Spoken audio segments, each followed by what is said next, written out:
I want to kind of get a bit of an understanding of what's going on in the industry. I think all of us are really interested after that introduction that I gave.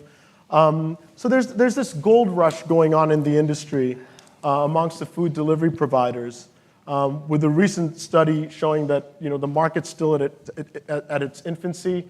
Deliveroo is now operating in 84 cities, received funding last year of 275 million USD towards the end of last year. What's going on in terms of some of the consolidation? Are we still in the early stages of this gold rush? Can you tell us a little bit about what's going on in the industry? Yeah, I think, thank you. I think every day we wake up, we realize it's a bigger opportunity than it actually is.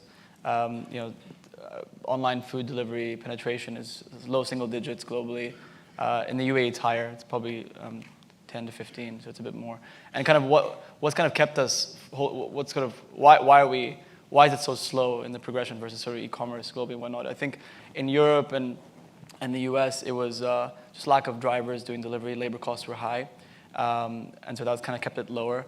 And then in Dubai, because we had more labor, the delivery market kind of matured a bit faster. But now what we're seeing is the experience of delivery is improving so much that consumers are opting to stay home, enjoy their new 3D surround sound, HD, crystal, LSD, I don't know what kind of entertainment they have, and they're getting meals delivered in 30 minutes.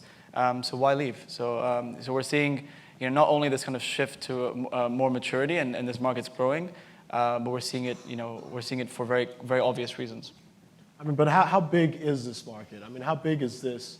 I mean, why Uber's now decided that they're getting into this business. They're already in the business, in the logistics business, but what's actually happening? Why are you guys so interested in this business, and what's the potential?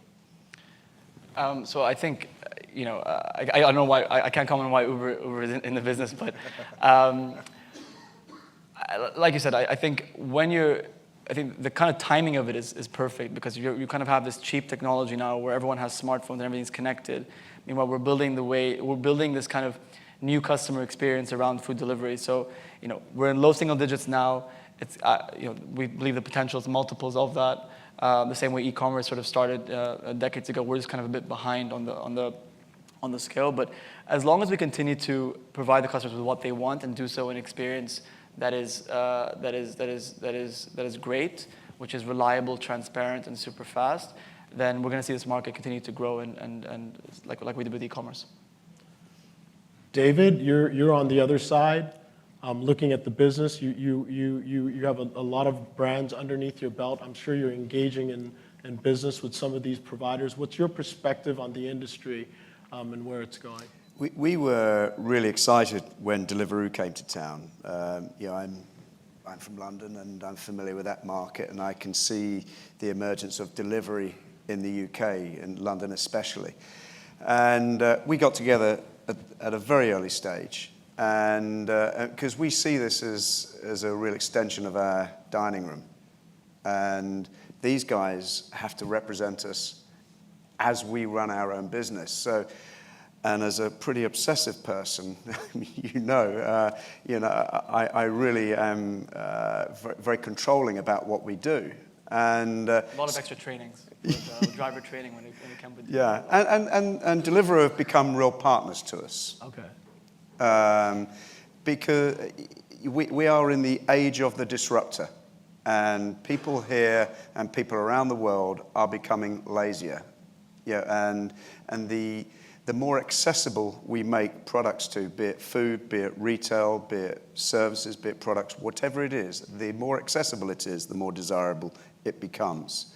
And we've had extraordinary conversations. How can we get food to somebody's desk in not 30 minutes or 40 minutes, but 10 minutes? How can we do that? No longer do you need a shop front anymore. I don't need to build a restaurant anymore.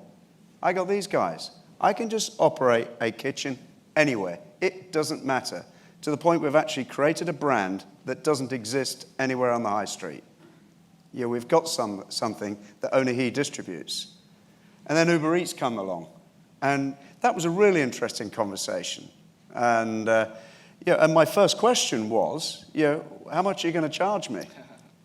And well, it's 30%. And it was a really short meeting. So, because it was nothing like what our partner in Deliveroo were charging. But we had an incentive to work together. And I'm sure at some stage we will work together, because I talk to people in the marketplace who use both. And there's an incentive to use one. Of course there is. But there is a market here for both, or all three. If you offer a really good service, make it accessible, and make it really good, and you never let the customer down, you will survive in this marketplace. There is no question about that. So you're smiling because you're considered. I consider them a foe, but you consider them a friend. I'm giving away 30. Because you can negotiate those rates, right? I can't. I don't know what you guys have negotiated between the two of you, but I'm a real small player. I work hard for my margin. So do we. For every operator who exists in this marketplace, where footfall is falling, where rents are rising, food cost is against you. And these dudes come along and say, listen, I can make it really easy for you. No customers required, I'll bring them to you. And guess what? I'll charge you your remaining profit margin. Just a comment. Does this work? This is just a comment on the commercials. We view delivery through, because we manage the whole spectrum. We manage the experience online, the drivers. There's really no additional overhead to any restaurant partnering with a service like Deliveroo or UberEATS. Really, it's an incremental revenue. So your cost is just your food, because you're already paying your rent, you're already paying your overhead, you're already paying insurance, whatever it is. So really, it's your cost of food. So you can argue that if you look at them as separate P&Ls, your margins on your Deliveroo UberEATS P&L is actually better than your in-store, which is probably typically around 15 to 20%. There is that. So, yeah. We're really in the business of helping you improve not only your top line, and we do that through giving you an exposure that you couldn't have without this kind of applications. Taking care of the delivery, because your job is to do great food, but not great delivery experience, and that's what we do. But we also want to help you optimize your cost structure. And obviously, most of the volumes we make are additional, but that's not where it stops, right? I really believe that a big part of the value third-party delivery services like us can bring is around the data. And giving you access to data was a real-time aspect and a detail that you couldn't have before. And I think it was a recurring theme in all the speeches before. It's the customers are more and more demanding, and we don't really know what's going to come next. And people are here on stage telling you, next is the simplicity, next is the experience. How do you know that? So we are able to provide trends from around the world, because we operate in 70 cities on the 6 continents, and provide you with that at your fingertips, so that not only can you grow your top line, not only can you optimize your utilization for your kitchen and your workforce, but you can also make sure that you will be part of the people who shape the industry, rather than observe it and always be lagging. That's really the difference. Yeah, and I don't want to operate a fleet of motorbikes. God knows, you must go to bed in fear with one of these crazy taxi drivers taking one of them out. I don't want. I just don't want that bother. I'm a restaurant operator. So which businesses do you have on the platform? Pardon? Because I'm on the other side. I'm with Rohit on this one, because we have about 300 clients, and most of them are venues or restaurants that actually deliver themselves. So I think this business model makes so much sense in cities like London or Germany, where I'm from, where people don't deliver themselves. But now I feel like, and my merchants and my clients tell me, it doesn't feel like incremental revenue anymore. It feels like cannibalizing the market. You go to Kuwait, and there's a player that does last mile, and the stores are dine-in empty. Suddenly the same customers, because they're lazy, are ordering and not going to the stores anymore, which is the same customers that used to come in now stop coming in, but they still pay a 30% cut. So I think our data has shown that there is mild cannibalization, but the pie does get bigger for restaurants. But I don't think it's about friend or foe. I think this trend is happening, with or without me, with or without you. It's going to happen. It's really about winning the consumer. The consumer wants food delivered at home. He wants it efficiently. If your restaurant partner that has a fleet of drivers is doing so efficiently and is doing so very well, then yeah, I agree. There's no need for companies like Deliveroo to come in and offer a differentiating factor. Our differentiating factor in Dubai is our service levels. Customers are very, they'll switch if something's just a little bit better off. And frankly, the customer has chosen their optimal way, and they prefer to go through services like Deliveroo than to go through the restaurants themselves, because restaurants typically are not logistics businesses. And then if you have the scale, fine, if you have 3 drivers and you get 1 order a day, you're going to do a good job. But if you have, if you have a decent delivery business, then it's you're going to have inconsistencies, unreliabilities, slow service, mess ups, and then you're going to lose that customer. So we're not saying that we don't want you. Let's make that really clear. Nobody's saying that we want to work with you. Yeah. We just don't want you to rape prices, us. yeah. We want to have a friendly relationship. We want the Ferrari, right? We don't want this is starting to, what scares me is it's starting to look like the OTA business, where like the hotels are, now getting like 40% of their business. I don't think it's going to be that dramatic, but I want to understand the mechanics behind you coming in. Like you guys are like monopolizing the market. You've got the ability to penetrate the market with the dollars behind you. And it's more like because of that barrier to entry, you feel like you can charge whatever you want to charge. So and that's how we feel. We've surveyed and spoken to a lot of our partners, and actually, if you take the cost of your driver, those running their own fleets, it actually does work out anywhere between sort of 20, depends on the AOV of the restaurant, but anywhere between 20 and 35%.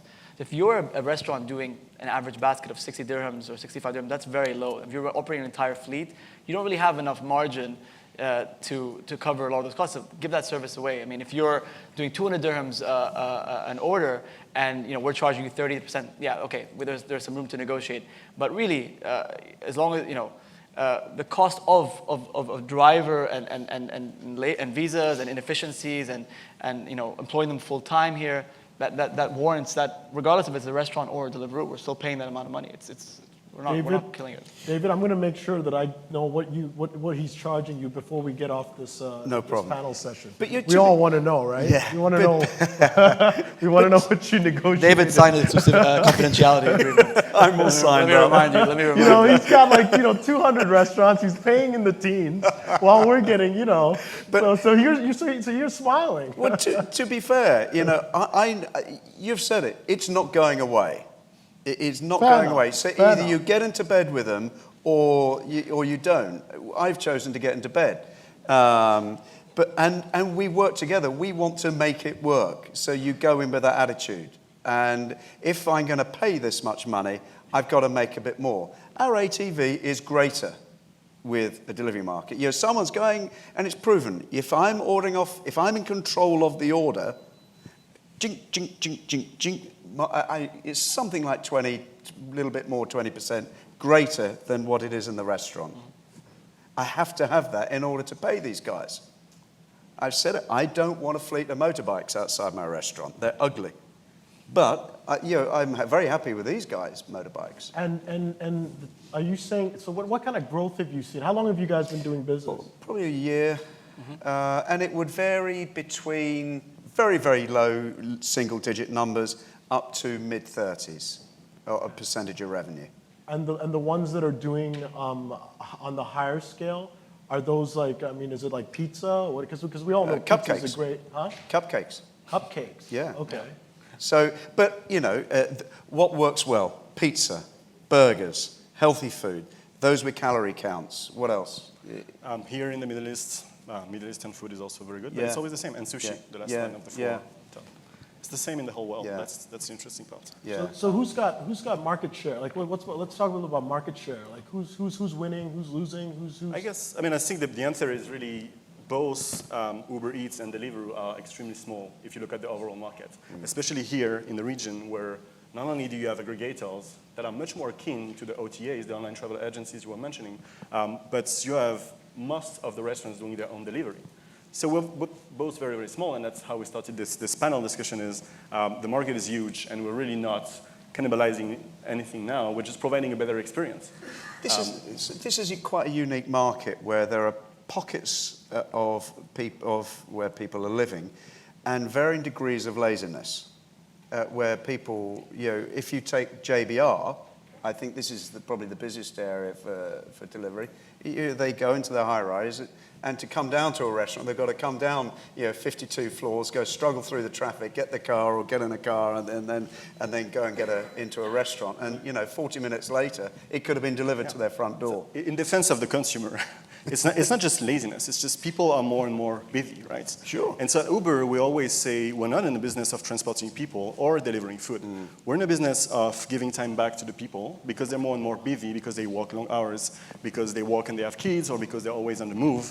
And so this trend we're seeing is not linked to laziness. It's linked to I want time back with my loved ones. And so if the choice is I can get delivered, and by the time we really get into the industry, it's going to be easy to get cheaper, healthier, but also tastier food delivered.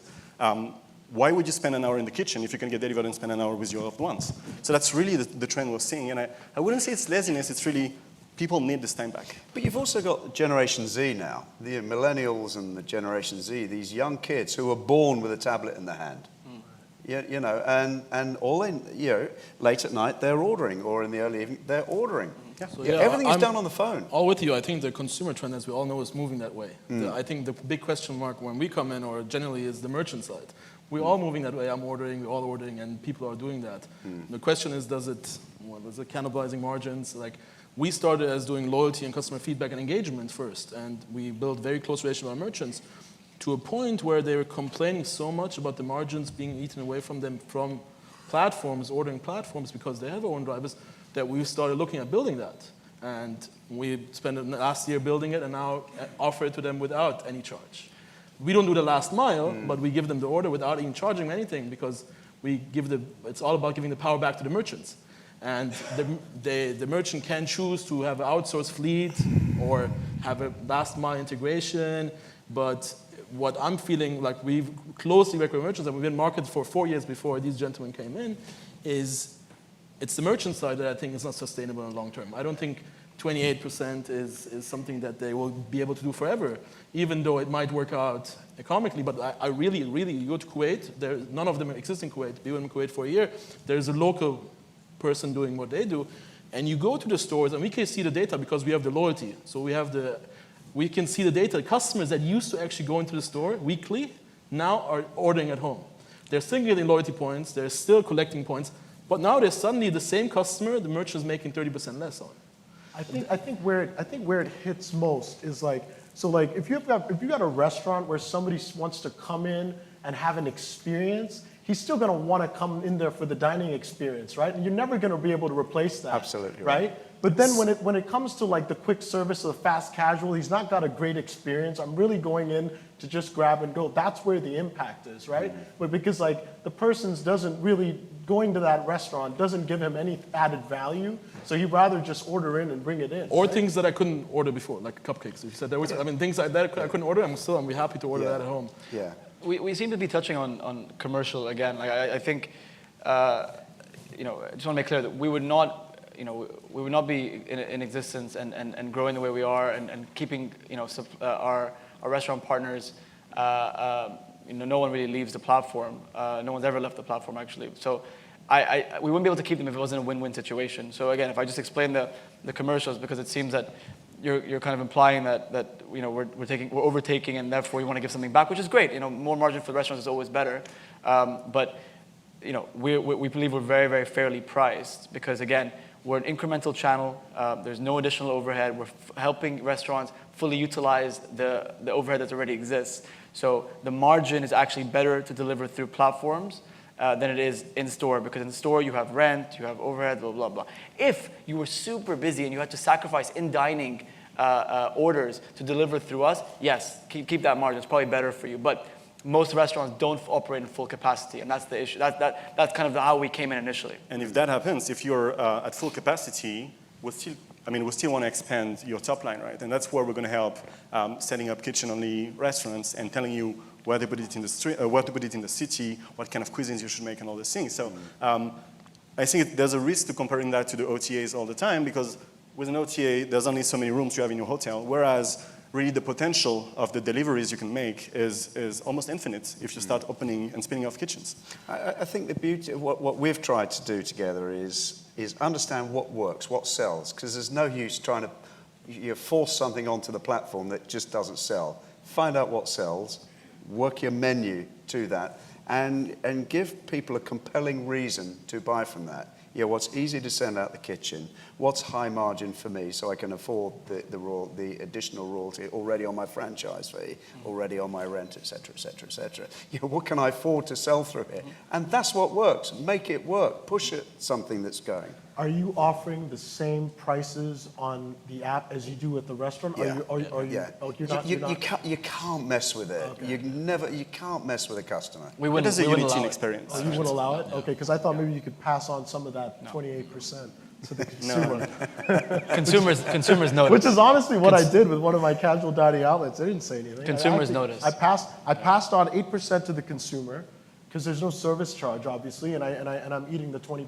That's what I did. Wow. I haven't said anything. Did any customers notice? I don't know. I just launched it last week, but I think they will. Yeah, I think They will notice. sooner or They will later. notice. I wouldn't. So let's jump topics a little bit. We don't have that much time. So as a restaurant owner, I'm very concerned with that once the food leaves my place, I've put it in your hands. And I know that when it comes out of my kitchen onto the table, I know it's going to be hot. It's not going to, I've been like, the pizza's not going to come upside down. And I once had a problem where the Food Panda, sorry, I should have mentioned which provider it was, but it was Food Panda, took a delivery order. The girl was probably a new employee, screwed up the order, sent the order over to us. We did it according to what we got. We packed it up. They came to pick it up. When the guy got it in, it was at our Indian restaurant. Apparently, he ordered like one naan. We gave him another, and then we had to have them come pick it up. He goes on TripAdvisor, freaking gives us a 1 out of 5 because of what you did. And it's and of course TripAdvisor doesn't listen to us, right? Because all they care about is consumers. And all of a sudden, we've got a negative review of something that was through no fault of our own. And how do you address these types of issues? So I think there's really no topic where we are more aligned, right? We can discuss if we're aligned on the margins, on the volumes, but the quality of the service is where we are thinking exactly the same. And so the restaurant owners, you all are in the business of providing the best experience for people who come in your restaurants. And it's all about the concepts, it's all about the experience. But we are in the business of providing the best end-to-end experience for something that starts digitally and ends up at your door. And so in Uber, we've been in the business of creating optimal on-demand urban logistical network for the past 7 years. And we're really putting all the technology and the operational excellence that we've developed through that into making sure that this experience is the best. So it might feel like you're losing grip when the dish leaves your restaurants, but actually you have more control than ever before because your customer can track the order on its application. You can track the delivery guy on your application too. You have instant feedback. You can provide feedback on the delivery. You have the feedback of the customer. We've launched a platform just so that you can get access to this data instantly. And so you get actually more control. You just need to trust us because this is our business. Okay, I'm going to let you have that one because we're running out of time. I want to ask you another question. So you guys first, Uber, you started out as a transportation company. Now you're delivering food. What's next? What business are you guys getting into next? Because you're primarily a logistics company, so you could get into delivering packages. I mean, I don't know where this is going, but I'm starting to wonder, maybe Deliveroo is going to get involved in something else. I mean, what's next in terms of innovation and what's more to come? So if you take a step back, we're not really a logistic company. We're a technology company, but we're using our technology, our algorithm, our product to optimize and create ultra-efficient networks. Okay. So transportation is one, Sorry, food is the other. stand corrected. We were with the Crown Prince yesterday for Uber Future Accelerator, speaking about air transportation in urban environments. So basically anything that moves people, but that requires a layer of data intelligence to work as efficiently as possible is going to be within our reach. So we're slightly different in that our core of our business is logistics, but whereas Deliveroo is 100% food focused. So innovation maybe at UberEATS might be something related to aviation. We launched something called Deliveroo Editions last week, which is basically delivery-only kitchens that we provide to our partners in strategic areas. So we provide the kitchen for free. We take a higher commission, but you pay no rent. All you do is bring labor and food, and you cover and bring in the food, and then you cook out of these kind of virtual kitchens, and we give you, sort of the access to the customer around you. So that we think is kind of a layer of innovation that is kind of the version 3 of our model into how we're planning to disrupt pricing, selection, and service. Sorry, we're out of time. I got a challenge for these guys. I got one challenge. Okay. Who's going to be the first to deliver a cupcake with a drone in Dubai? That So was actually one of my next questions. I never got into it. Nobody. to- Dubai doesn't live it. work in it. Questions, please. Yes, gentleman in the middle first, please. Hi, fascinating panel. I used to run 50 bikes for 25 restaurants, and our on-cost was 19%. It wasn't 30%. It was a lot less. One of the things that worries me about this friend or foe is when Deliveroo and Uber own the customer record and they own the customer experience, the next innovation, they're setting up virtual kitchens. With the high valuations, won't they start owning restaurants or beginning to have kitchens of their own? You're saying that worldwide it's all about pizzas, burgers, sushis. You're now having kitchens where we'll go and show you how to do it all. Perhaps, we're being very, very foolish. Soon, we've seen what's happened in e-commerce where we have Mr. Alibaba buying Americana and buying everything else. Perhaps, the friend or foe is that the next innovation will be Deliveroo own products. This can go many ways. Great question. So, I guess at Deliveroo you own the boxes answer. that you're selling into the cities in London and Dubai. At Uber, it's really not our business model. We're in the business of looking at the data and making the most out of it. And so we don't really own assets. We haven't started owning cars. We will not start owning kitchens. What we want is provide our partners with the best way to optimize them. Because when the world that we're describing will be a lot of delivery-only kitchens, you will need to be able to react very quickly. Because it's going to become akin to the cloud infrastructure where, yes, you can have food very fast, but you don't know where it comes from. You just need to make sure that you're the one providing what people want on a given point in time and space. And so we really want to focus on providing this data to our partners, but our business model will never be to own assets.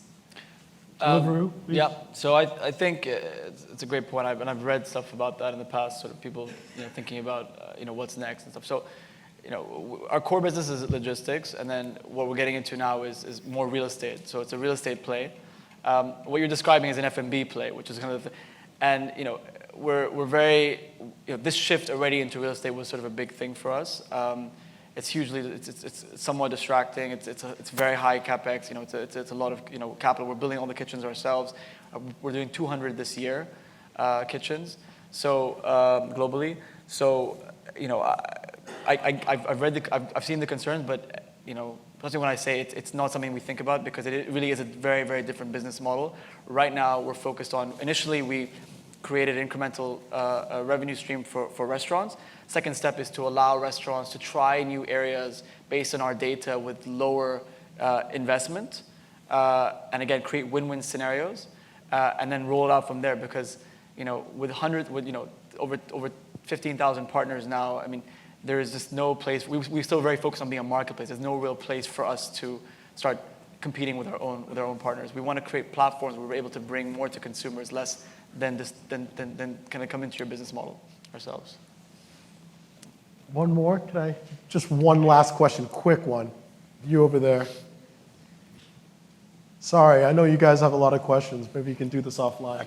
We can stick around, I'm sure. Yeah, I'm sure they'll stick around and you guys can have a chat with them Good after. afternoon. My question is mostly for David, but I would like to get an opinion of all of you on that. As an operator, when you're opening a restaurant, is it better to stick to one platform or just have all of them as a partner? What would you advise?